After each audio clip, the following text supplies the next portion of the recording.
High friends welcome back to my channel Mohini Murali vlogs अंडी last video cross cutting blouse अनेदी एला cut चेसुकोवालो चूसाम कदा इप्पुडु एला स्टिच चेसुकोवालो चूपिस्तानु चूसेयंडी। फस्ट अयिते बैक पार्ट नि स्टिच चेसुकुंदामु। चूडंडी बैक पार्ट की किंदी వైపున 1.5 इंच अनेदी हेमिंग पट्टी कोसम मोदलु पेट्टाम कदंडी। दान्नि इला लोपलिकी फोल्डिंग चेसुकोनी नीट गा रफ चेसुकोवाली। करेक्ट गा 1.5 इंचे ఉండేలాగా చూసుకొని నీట్ గా రఫ్ చేసుకుంటే హెమ్మింగ్ పట్టీ ఫోల్డింగ్ చేసుకునేటప్పుడు ఈజీగా ఉంటుంది। ఇప్పుడు చూడండి ఒక హాఫ్ ఇంచ్ అనేది లోపలికి ఫోల్డింగ్ చేసుకొని ఇలా లూజ్ కుట్ అనేది వేసుకోవాలండి। మనం చేతి హెమ్మింగ్ వేసుకోవాలి అంటే లూజ్ కుట్ అనేది వేసుకోవాలి। మిషన్ కుట్ వేసుకోవాలి అంటే నార్మల్ కుట్ అనేది పెట్టి వేసుకోవచ్చు। నేనైతే ఇక్కడ లూజ్ కుట్ అనేది వేసుకుంటున్నాను। ఇలా లూజ్ కుట్ వేసుకునేటప్పుడు కూడా చూడండి కుట్ అనేది క్లాత్ కి ఎడ్జ్న కాకుండా కొంచెం గ్యాప్ అనేది వదిలి వేసుకున్నట్లయితే హెమ్మింగ్ చేసుకోవడానికి ఈజీగా ఉంటుంది। హెమ్మింగ్ చేసుకున్న తర్వాత లూజ్ కుట్ అనేది విప్పేయొచ్చు।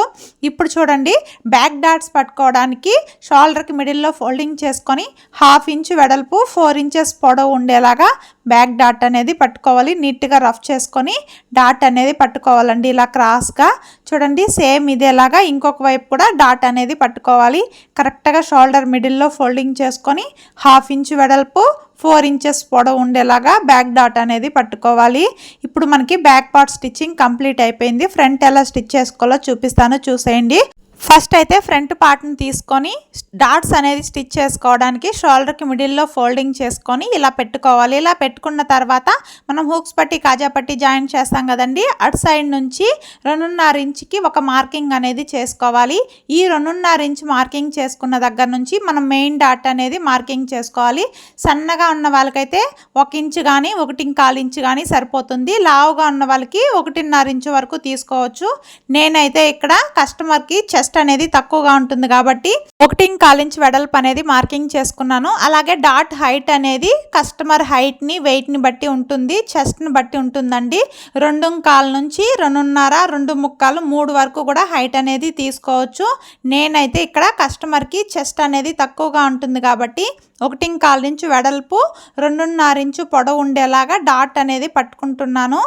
చూడండి ఈ డాట్ వెడల్పేమో 1.25 ఇంచ్ ఉంది, హైట్ ఏమో 2.5 ఇంచ్ ఉందండి। ఇప్పుడు సెకండ్ డాట్ ఎలా పట్టుకోవాలో చూపిస్తానో చూసేయండి। హుక్స్ పట్టి కాజా పట్టి జాయిన్ చేసే వైపు ఇలా మిడిల్ లో ఫోల్డింగ్ చేసుకొని 1/2 ఇంచ్ వెడల్పు 2.5 ఇంచ్ పొడవు ఉండేలాగా సెకండ్ డాట్ అనేది పట్టుకోవాలి। చూడండి కరెక్ట్ గా మనకి 1/2 ఇంచ్ ఉండాలి వెడల్పు అనేది, పొడవేమో 2.5 ఇంచ్ ఉండేలాగా పట్టుకోవాలండి। ఇప్పుడు మూడో డాట్ ఎలా పట్టుకోవాలో చూపిస్తానో చూసేయండి। ఫస్ట్ పట్టుకున్న ఈ 2 డాట్లని ఇలా పట్టుకున్నట్లయితే మనకి చంక దగ్గర ఒక ఫోల్డింగ్ లాగా వస్తుంది। ఆ ఫోల్డింగ్ దగ్గర నుంచి మనం మూడో డాట్ అనేది పట్టుకోవాలి। ఈ మూడో డాట్ వెడల్పు వచ్చి 1/2 ఇంచ్ ఉండాలి, పొడవేమో 3.5 ఇంచ్ వరకు పట్టుకోవచ్చండి। చూడండి ఇలా 3 డాట్లు పట్టుకున్నట్లయితే మనకి ఫ్రంట్ పార్ట్ లో డాట్ స్టిచ్చింగ్ అనేది కంప్లీట్ అయిపోతుంది। మనకి బ్లౌజ్ ఫిట్టింగ్ మొత్తం ఫ్రంట్ పార్ట్ లోనే ఉంటుంది కాబట్టి డాట్స్ స్టిచ్ చేసుకునేటప్పుడు కొంచెం జాగ్రత్తగా స్టిచ్ చేసుకోవాలండి। లావుగా ఉన్న వాళ్ళకైతే 1.5 ఇంచ్ వెడల్పు 2.5 కానీ 2.75 కానీ పొడవు ఉండేలాగా డాట్ అనేది పెద్ద డాట్ పట్టుకోవాలి। మిగిలిన 2 డాట్లు మాత్రం నార్మల్గా పట్టుకున్నా కూడా సరిపోతుంది। సేమ్ ఇదేలాగా ఇంకొక పార్ట్ కూడా నేను డాట్స్ అనేది స్టిచ్చింగ్ చేసుకునేసానండి। చూడండి డాట్స్ అనేది ఎంత పర్ఫెక్ట్గా వచ్చాయో। ఇలా స్టిచ్ చేసుకున్న తర్వాత మనకి ఫ్రంట్ పార్ట్లో రెండింటికి కూడా డాట్ స్టిచ్చింగ్ అనేది కంప్లీట్ అయిపోతుంది। ఇప్పుడు షేప్ బెల్ట్ ఎలా స్టిచ్ చేసుకోవాలో చూపిస్తాను చూసేయండి। మనం బాడీ పార్ట్ హ్యాండ్స్ కట్ చేసుకొని మిగిలిన క్లాత్ లో షేప్ బెల్ట్ క్లాత్ అనేది కట్ చేసుకోవాలి। చూడండి నా క్లాత్ ఎక్కువగా ఉంది కాబట్టి రెండింటిని ఒకే క్లాత్ అనేది తీసుకుంటున్నాను। మీకు క్లాత్ తక్కువగా ఉంటే బ్లౌజ్ పీస్ తీసుకొని ఎక్స్ట్రాగా క్లాత్ అనేది మన దగ్గర ఉంటాయి కదండి పీస్లలో, వాటిని తీసుకొని యూస్ చేసుకోవచ్చు। నాకైతే ఇక్కడ క్లాత్ ఎక్కువగానే ఉంది కాబట్టి ఇలా కట్ చేసుకొని దాన్నే ఇలా డబుల్ గా వేసుకొని స్టిచ్ చేసుకుంటున్నాను। నేనైతే షేప్ బెల్ట్ అనేది స్టిచ్చింగ్ చేసుకున్న తర్వాత షేప్ అనేది ఆది బ్లౌజ్ కి తగ్గట్టు తీసుకుంటాను। కొంతమంది ముందే షేప్ అనేది తీసుకుంటారండి। ఇలా ఒకదానిపైన ఒకటి పెట్టి స్టిచ్ అనేది వేసుకున్న తర్వాత ఇప్పుడు ఇలా నీట్ గా రఫ్ చేసుకొని రివర్స్ చేసుకొని పై కుట్ అనేది వేసుకోవాలి। కొత్తగా నేర్చుకునే వాళ్ళకి షేప్ బెల్ట్ అనేది ఇలా స్టిచ్ చేసుకుంటే చాలా ఈజీగా ఉంటుందండి. ముందుగా షేప్ తీసుకోవాలంటే కొంచెం కష్టంగా అనిపిస్తుంది. ఫస్ట్ అయితే షేప్ బెల్ట్ని ఇలా నీట్గా స్టిచ్ చేసుకున్న తర్వాత ఇప్పుడు దీన్ని ఒకదానిపైన ఒకటి పెట్టుకోవాలండి. ఇలా పెట్టుకున్న తర్వాత మనకి ముందు ఇలా హెచ్చు తగ్గులు ఏదైనా ఉంటే నీట్గా కట్ చేసుకొని ఇప్పుడు ఆది బ్లౌజు కాజా పట్టీ వైపు నుంచి షేప్ బెల్ట్ అనేది ఎంత ఉందో చూసుకోవాలి. ఎంతవరకు ఉందో అంతవరకు ఒక మార్కింగ్ చేసుకొని అలాగే మనం మిడిల్లో మెయిన్ డాట్ పడతాం కదా, ఆ మెయిన్ డాట్ దగ్గర ఒక మార్కింగ్, అలాగే చివర్లో మనం సైడ్ జాయింట్స్ చేస్తుంటాం కదా అక్కడ ఒక మార్కింగ్, ఈ 3 మార్కింగ్ని ఇలా క్రాస్గా లైన్ అనేది డ్రా చేసుకొని ఈ లైన్ కన్నా ఒక 1/2 ఇంచు కానీ లేకపోతే 1/2 ఇంచు కానీ ఖర్చు కోసం ఎక్స్ట్రాగా మార్కింగ్ చేసుకొని షేప్ అనేది కట్ చేసుకోవాలండి. షేప్ బెల్ట్కి ఇలా కట్ చేసుకున్న తర్వాత షేప్ బెల్ట్ని మనం ఫ్రంట్ పార్ట్కి ఎలా జాయిన్ చేయాలో చూపిస్తాను, చూసేయండి.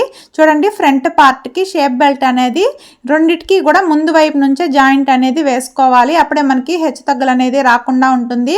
అలాగే షేప్ బెల్ట్ జాయింట్ చేసుకునేటప్పుడు షేప్ బెల్ట్ అనేది ఇలా మనకి ట్రయాంగిల్ షేప్లో పెట్టి స్టిచ్ చేసుకుంటే ఫ్రంట్ పార్ట్లో మనకి ముందు వైపున హెచ్చు తగ్గులు అనేది రాకుండా ఉంటుంది. ఈ మెయిన్ డాట్ని కూడా ఇలా ఫోల్డింగ్ చేసుకొని స్టిచ్ అనేది వేసుకోవాలి. ఇలా స్టిచ్ చేసుకున్న తర్వాత ఓపెన్ చేసుకొని ఆ ఖర్చు అనేది పై వైపుకి వచ్చేలాగా పెట్టుకొని పై కుట్టు అనేది వేసుకోవాలి. చూడండి, ఇలా స్టిచ్ చేసుకుంటే మనకి హెచ్చు తగ్గులు అనేది రాకుండా కరెక్ట్గా వస్తుంది. ఫస్ట్ స్టిచ్ చేసిన దానికి షేప్ బెల్ట్ అనేది కింది వైపు పెట్టి బాడీ పార్ట్ అనేది పై వైపున పెట్టి స్టిచ్ చేశాను. ఇప్పుడు రెండో దానికేమో షేప్ బెల్ట్ అనేది బాడీ పార్ట్ పైన పెట్టి స్టిచ్ చేస్తున్నాను. రెండింటిని కూడా మనం హుక్స్ పట్టి కాజా పట్టి వైపు నుంచి జాయింట్ అనేది చేసుకోవాలండి. స్టార్టింగ్లో ట్రయాంగిల్ షేప్లో షేప్ బెల్ట్ అనేది పెట్టి స్టిచ్ చేసుకున్నట్లయితే మనకి హెచ్చు తగ్గులు అనేది రాకుండా కరెక్ట్గా ఉంటుంది. మళ్ళీ మనం కట్ చేసుకోవాల్సిన అవసరం అనేది ఉండదు.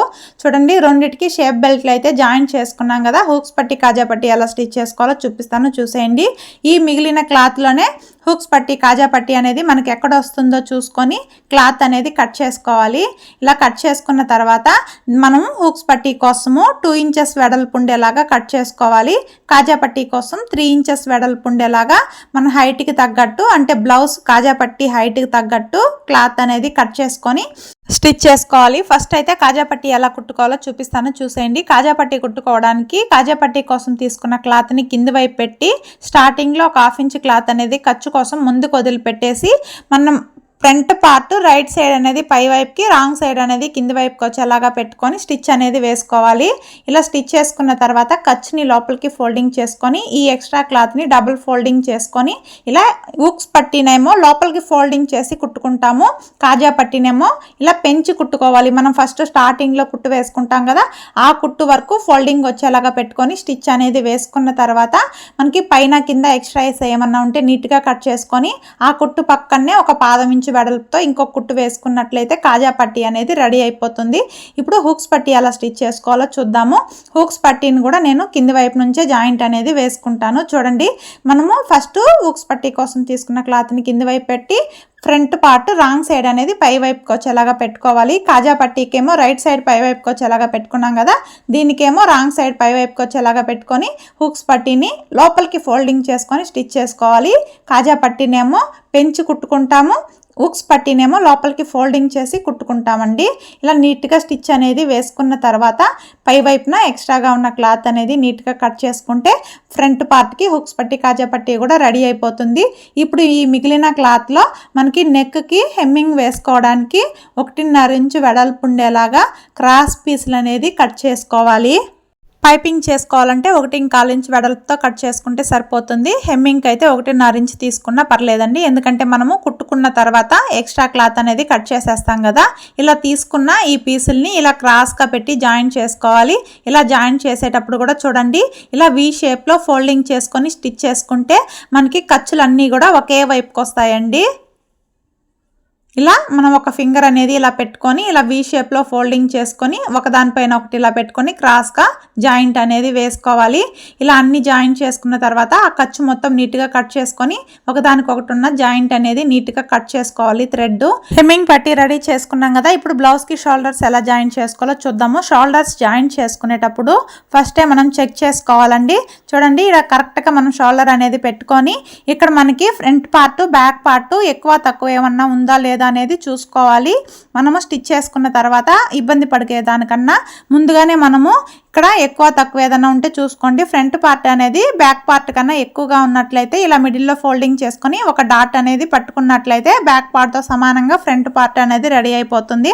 నాకైతే ఇక్కడ సమానంగానే ఉన్నాయి కాబట్టి షోల్డర్స్ అనేది జాయింట్ చేసుకుంటున్నాను. షోల్డర్స్ జాయింట్ చేసుకోవడానికి 1/2 ఇంచ్ అనేది మార్జిన్తో పెట్టుకొని మనం కట్ చేసుకున్నాం కదా, అదే 1/2 ఇంచ్ మార్జిన్తో షోల్డర్స్ అనేది రెండు వైపులా కూడా జాయింట్ చేసుకున్న తర్వాత ఒకసారి ఆది బ్లౌజ్ని తీసుకొని మనము ఇలా కాజా పట్టి వైపు నుంచి మనము మెడ అనేది ఒకసారి చూసుకోవాలండి.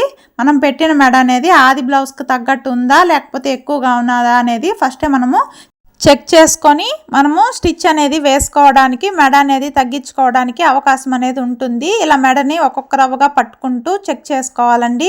నాకైతే ఇక్కడ ఆది బ్లౌజ్కి తగ్గట్టే మెడ అనేది కరెక్ట్గా వచ్చేసింది. చూడండి, ఫ్రంట్ పార్ట్ వరకు కూడా బ్యాక్ పార్ట్ మొత్తం కూడా కరెక్ట్గా ఉంది. అయినా కానీ మనకి ఇది క్రాస్ కటింగ్ బ్లౌజ్ కాబట్టి మెడ వైపు ఒక 1/2 ఇంచ్ అనేది ఇలా క్రాస్గా స్టిచ్ అనేది వేసుకుంటే మనం స్టిచ్ చేసేటప్పుడు ఏదన్నా సాగిపోయినా కూడా మనకి మెడ అనేది లూజ్ రాకుండా ఉంటుంది.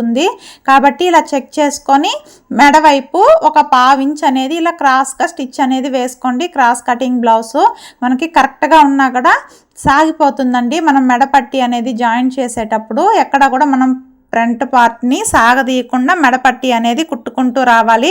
ఇలా కాజా పట్టి వైపు నుంచి హెమ్మింగ్ పట్టి అనేది స్టిచ్ చేసుకుంటూ రావాలి. ఇలా స్టిచ్ చేసుకునేటప్పుడు షోల్డర్స్ జాయింట్ చేసిన ఖర్చు ఏదైతే ఉందో అది ఫ్రంట్ పార్ట్ వైపు కాకుండా బ్యాక్ పార్ట్ వైపు వచ్చేలాగా పెట్టుకొని నెక్ చుట్టూ హెమ్మింగ్ పట్టి అనేది స్టిచ్ చేసుకుంటూ రావాలి. ఇలా స్టిచ్ చేసుకునేటప్పుడు ఎక్కడ కూడా సాగదీయకుండా స్టిచ్ చేసుకోవాలి. లైనింగ్ బ్లౌజ్ అయినా పర్లేదు కానీ మరి ప్లెయిన్ బ్లౌజులు స్టిచ్ చేసేటప్పుడు జాగ్రత్తగా స్టిచ్ చేయాలి. అవి ఊరికనే సాగిపోయే అవకాశం ఉంటుందండి. ఇలా చివరి వరకు కుట్టుకున్న తర్వాత చిన్న చిన్న కట్స్ అనేది ఇచ్చుకుంటూ రావాలండి నెక్ చుట్టూ. ఇలా ఇచ్చుకుంటే మనకి హెమ్మింగ్ చేసుకునేటప్పుడు నిగుడుకున్నట్టు లేకుండా ఫ్రీగా ఉంటుంది. ఇప్పుడు ఆ పట్టీని ఇలా ఓపెన్ చేసుకొని పట్టీ పైన స్టిచ్ అనేది వేసుకోవాలి. ఇలా నెక్ చుట్టూ పైకుట్టు అనేది వేసుకున్న తర్వాత ఇప్పుడు హెమ్మింగ్ పట్టీ అనేది మనకి ఎంత వెడల్పులో కావాలో అంత వెడల్పులో ఇలా క్లాత్ అనేది ఫోల్డింగ్ చేసుకొని స్టిచ్ చేసుకోవాలి. కాకపోతే నెక్ చుట్టూ కూడా ఒకే వెడల్పుతో పట్టీ అనేది వచ్చేలాగా ఫోల్డింగ్ చేసుకొని స్టిచ్ చేసుకుంటే మనం హెమ్మింగ్ చేసుకున్న తర్వాత కూడా చూడడానికి కుట్టు మొత్తం కూడా సమానంగా వచ్చేలాగా ఉంటుంది. చివర్లో ఖర్చు అనేది లోపలికి ఫోల్డింగ్ చేసుకొని రఫ్ చేసుకున్నట్లు స్టిచ్ అనేది వేసుకున్న తర్వాత ఇలా రివర్స్ చేసుకొని ఈ హెమ్మింగ్ పట్టీ క్లాత్ అనేది ఇలా ఎక్స్ట్రాగా ఉంటుంది కదా, అది నీట్గా కట్ చేసుకోవాలి. క్లాత్ ఒక్కరా కూడా లేకుండా కుట్టు వరకు దగ్గరగా పెట్టి కట్ చేసుకుంటే హెమ్మింగ్ చేసుకునేటప్పుడు ఈజీగా ఉంటుందండి. ఈ క్లాత్ ఎక్స్ట్రాగా ఉన్నట్లయితే హెమ్మింగ్ చేసుకునేటప్పుడు గూడగూడగా వస్తుంది హెమ్మింగ్ అనేది. ఇలా క్లాత్ కట్ చేసుకునేటప్పుడు జాగ్రత్తగా కట్ చేసుకోండి, బ్లౌజ్ కట్ అయిపోయే అవకాశం అనేది ఉంటుంది. చూడండి, ఇలా ఫోల్డింగ్ చేసుకొని హెమ్మింగ్ అనేది చేసుకోవాలి. ఇప్పుడు మనం హ్యాండ్స్ ఎలా స్టిచ్ చేసుకోవాలో చూపిస్తాను, చూసేయండి. ఫస్ట్ అయితే హ్యాండ్స్ని ఇలా తీసుకొని 2 హ్యాండ్స్ని సపరేట్ చేసుకోవాలి. కింది వైపున ఒక 1/2 ఇంచు క్లాత్ అనేది లోపలికి ఫోల్డింగ్ చేసుకొని స్టిచ్ చేసుకోవాలి హ్యాండ్స్కి. కట్ చేసుకునేటప్పుడు హ్యాండ్ లూస్ అనేది మార్కింగ్ చేయడం మర్చిపోయాను కదా, ఇప్పుడు చూపిస్తున్నాను చూడండి. హ్యాండ్ లూస్ ఇంతవరకు ఉంది, ఎక్స్ట్రా ఖర్చు అనేది కూడా మనకి 2 ఇంచెస్ ఉండేలాగా ఉందండి. ఇలా హ్యాండ్స్ని స్టిచ్ చేసుకునేటప్పుడు ఫ్రంట్ పార్ట్లు రెండు కూడా ఆపోజిట్గా ఉండేలాగా చూసుకొని స్టిచ్ అనేది వేసుకుంటే 2 హ్యాండ్స్ కూడా ఒకే వైపుకి వచ్చేసే అవకాశం లేకుండా ఉంటుంది. ఇప్పుడు హెమ్మింగ్ కోసం ఎంతైతే వదిలామో అంతవరకు ఇలా లోపలికి ఫోల్డింగ్ చేసుకొని నీట్గా రఫ్ చేసుకోవాలి. ఇలా నీట్గా రఫ్ చేసుకున్నట్లయితే అలానే ఉండిపోతాయండి కాటన్ బ్లౌజులు కాబట్టి. సిల్క్ బ్లౌజ్లో అయితే లూజ్ కుట్ అనేది వేసుకొని హెమ్మింగ్ చేసుకున్న తర్వాత ఆ కుట్ అనేది మనము ఇప్పుకునేవచ్చు. నేనైతే ఇక్కడ నీట్గా రఫ్ చేసుకునేస్తున్నానండి 2 హ్యాండ్స్కి కూడా. ఇలా నీట్గా రఫ్ చేసుకున్న తర్వాత ఇక్కడ చూడండి, front part back part shoulders joint చేసిన తర్వాత మనకి ఒక్కొక్కసారి ఫ్రంట్ పార్ట్ కానీ బ్యాక్ పార్ట్ కానీ ఒక్కొక్క రవ్ ఎక్కువ అనేది ఉంటుంది. అది చూసుకొని కట్ చేసుకున్న తర్వాత హ్యాండ్స్ అనేది జాయింట్ చేసుకోవాలి. ఫ్రంట్ పార్ట్లో మనము లోత్ తీసుకుంటాం కదా, అది ఫ్రంట్ పార్ట్ వైపు వచ్చేలాగా పెట్టుకొని షోల్డర్ మిడిల్లో టక్స్ ఇచ్చుకుంటాం కదా, అది షోల్డర్కి మిడిల్లో వచ్చేలాగా పెట్టుకొని హ్యాండ్స్ అనేది జాయింట్ చేసుకోవాలి. ఇలా జాయింట్ చేసుకుంటూ వచ్చిన తర్వాత ఇలా రివర్స్ చేసుకొని దానిపైన డబుల్ స్టిచ్ అనేది వేసుకోవాలి. ఇలా డబుల్ స్టిచ్ వేసుకొని షోల్డర్ వరకు వచ్చిన తర్వాత ఇంకొక వైపుకి హ్యాండ్కి అలాగే బాడీ పార్ట్కి కలుపుకుంటూ స్టిచ్ అనేది వేసుకోవాలి. ఇలా స్టిచ్ చేసుకునేటప్పుడు కూడా ఫ్రంట్ పార్ట్ని కానీ హ్యాండ్స్ని కానీ ఎక్కడ కూడా సాగదీయకుండా స్టిచ్ అనేది వేసుకోవాలి. ఎందుకంటే క్రాస్ కటింగ్ బ్లౌజ్ కాబట్టి సాగదీసినట్లయితే మనం సైడ్ జాయింట్ చేసుకున్న తర్వాత చంక దగ్గర లూస్ వచ్చే అవకాశం ఉంటుంది కాబట్టి జాగ్రత్తగా జాయిన్ చేసుకొని దానిపైన డబుల్ స్టిచ్ అనేది వేసుకోవాలి. ఇదే విధంగా రెండు వైపులా కూడా మనం హ్యాండ్స్ అనేది జాయిన్ చేసుకున్న తర్వాత బ్యాక్ పార్ట్ని తీసుకొని ఇలా మిడిల్లో ఫోల్డింగ్ చేసి పెట్టుకోవాలి. ఇప్పుడు ఆది బ్లౌజ్ సైడ్ జాయింట్స్ చేస్తుంటారు కదండి, అటు సైడ్ జాయింట్స్ నుంచి ఇటు సైడ్ జాయింట్స్ వరకు ఇలా పెట్టుకొని మిడిల్లో ఫోల్డింగ్ చేసుకొని బ్యాక్ పార్ట్ నడుం లూస్ అనేది ఎంత ఉందో మార్కింగ్ అనేది చేసుకోవాలి. ఇలా రెండు వైపులా కూడా మార్కింగ్ అనేది పడేలాగా మార్కింగ్ చేసుకొని బ్యాక్ పార్ట్ లో ఎలా అయితే నడుం లూస్ మార్కింగ్ చేసుకున్నామో అదేలాగా ఫ్రంట్ పార్ట్ లో కూడా హుక్స్ పట్టి వైపు కాజా పట్టి వైపు ఎంత అనేది వెడల్పు ఉందో చూసుకొని మార్కింగ్ అనేది చేసుకున్న తర్వాత హ్యాండ్స్ ని ఇలా మిడిల్ లో ఫోల్డింగ్ చేసి పెట్టుకొని ఆది బ్లౌజ్ ని రివర్స్ చేసుకొని హ్యాండ్ లూస్ అనేది ఎంత ఉందో ఒక మార్కింగ్ అనేది చేసుకోవాలి. ఇలా మార్కింగ్ చేసుకొని ఇలా నీట్ గా రఫ్ చేసుకున్న తర్వాత ఇప్పుడు ఆది బ్లౌజ్ షోల్డర్ దగ్గర నుంచి సైడ్ జాయింట్స్ వరకు చంక లూస్ అనేది ఎంత ఉందో చూసుకొని మార్కింగ్ అనేది చేసుకున్న తర్వాత పై వైపున హ్యాండ్ లూస్ దగ్గర నుంచి చంక లూసు అలాగే ఫ్రంట్ బ్యాక్ మనం లూస్ అనేది మార్కింగ్ చేసుకున్నాం కదా, అవి మూడు ఇలా కరెక్ట్గా పట్టుకొని పైనుంచి కింద వరకు స్ట్రైట్గా కుట్ అనేది వేసుకోవాలి. ఇలా స్ట్రైట్గా కుట్ అనేది వస్తే మనకి బ్లౌజ్ ఫిట్టింగ్ అనేది పర్ఫెక్ట్గా వస్తుందండి. ఈ కుట్టు పక్కనే ఒక పావించు గ్యాప్ ఉండేలాగా ఒక 2-3 కుట్లు అనేది ఎక్స్ట్రాగా వేసుకుంటే కస్టమర్కి లూసు టైట్ వచ్చినప్పుడు అడ్జస్ట్ చేసుకోవడానికి ఉంటుంది. నేనైతే 3 కుట్లు అనేది వేసుకుంటాను, ఒక్కొక్కసారి 4 కుట్లు కూడా వేస్తానండి. ఇలా నీట్గా స్టిచెస్ అన్నీ వేసుకున్న తర్వాత ఎక్స్ట్రాగా క్లాత్ ఏదైనా ఉంటే నీట్గా కట్ చేసుకోవాలి. ఇలా కట్ చేసుకున్న తర్వాత పైన కింద థ్రెడ్స్ ఎక్కడ కూడా ఉండకుండా ఎక్స్ట్రా థ్రెడ్స్ అనేది నీట్గా కట్ చేసుకుంటే ఫినిషింగ్ అనేది నీట్గా ఉంటుంది. ఇలా సైడ్ జాయింట్ చేసుకునేటప్పుడు హ్యాండ్స్ దగ్గర కానీ ఈ షేప్ బెల్ట్ దగ్గర కానీ కచ్ అనేది పైకి ఉండేలాగా చూసుకొని స్టిచ్ అనేది వేసుకోవాలి. సేమ్ ఇదే ప్రాసెస్లో ఇంకొక వైపు కూడా సైడ్ జాయింట్స్ అనేది చేసుకుంటే మనకి బ్లౌజ్ రెడీ అయిపోతుందండి.